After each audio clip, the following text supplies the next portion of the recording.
আমি মানুষকে ধরে রাখতে যেমন পারি তেমনি ছেড়ে দিতেও পারি। ক্ষমা যেমন করতে পারি তেমনি ছুঁড়ে ফেলতেও পারি। দিনের পর দিন কটাক্ষ করবে, পিঠে ছুরি মারবে, তারপর মুখ বুজে সহ্য করে যাব, এমন মানুষ আমি না। নিন্দা, প্রতারণা, টালবাহানা, অজুহাত এগুলো জীবনে রাখি না। এক জীবনে এত হাউকাউ করার সময় আমার নেই। হ্যালো এভরিওয়ান, আসসালামু আলাইকুম। Welcome to Smriti's diary. আজ রান্না করব খুবই সিম্পল একটা খাবার, কাচকি মাছ আলু দিয়ে। এটা খুবই আমার পছন্দের একটা খাবার, বিশেষত শীতকালে টমেটো আলু দিয়ে কাচকি মাছ চচ্চড়ি করলে খুবই মজা লাগে। এই তো আমি হাতে মেখে এই জন্য আজকে কাচকি মাছের চচ্চড়ি করছি। এভাবে আমার শাশুড়ির কাছ থেকে আমি শিখেছি কীভাবে হাতে মেখে চচ্চড়ি করা হয়। এই চচ্চড়িটা করলে খুবই মজা লাগে কাচকি মাছের।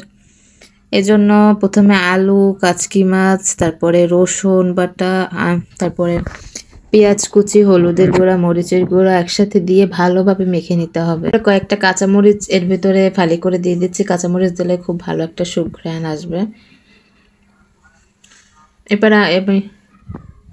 এবার আমি এটাকে কিছুক্ষণ ভালোভাবে মেখে নেব। আমি বরাবরই বর্তমানটা দেখি, অতীতে কি করেছে তা ভেবে কাউকে বারবার সুযোগ দেই না। জীবন একটাই, আমি সততায় বিশ্বাস করি। বছরের পর বছর বিষাক্ততায় থাকার চেয়ে নিঃসঙ্গতাই আমার জন্য ভালো।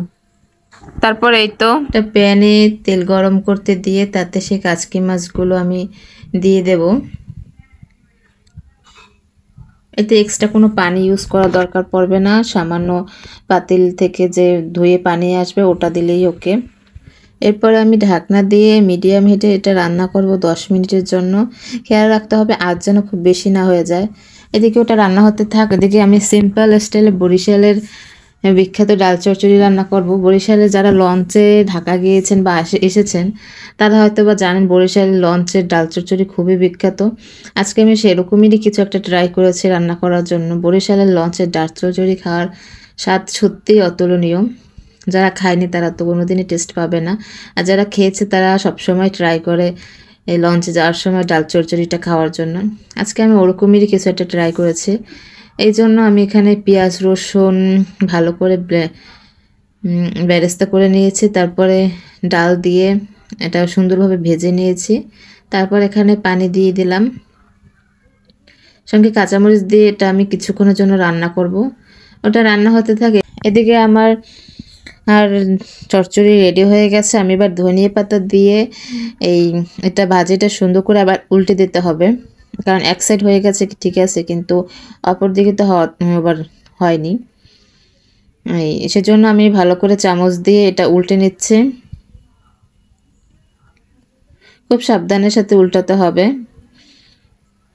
উল্টানো হয়ে গেলে এটা আমি সুন্দরভাবে আবার ঢেকে দিয়ে মিডিয়াম আছে, মিডিয়াম টু লো হিটে এটা আরও প্রায় 10 মিনিটের মতো রেখে দেব।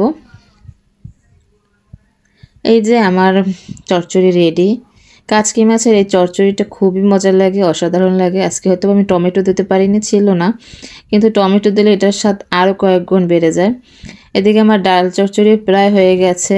80% যখন ডাল সেদ্ধ হয়ে যাবে তারপরে আর সেদ্ধ করা দরকার হবে না। তারপরে এটা ঢাকনা দিয়ে ঢেকে রাখতে হবে। এই যে আমি 80% সেদ্ধ করার পর এটা আর জাল করিনি। দেখুন ডালটা আধা শক্ত আধা নরম হয়েছে। এই রকমের ডালই খেতে খুব মজা লাগে খেতে।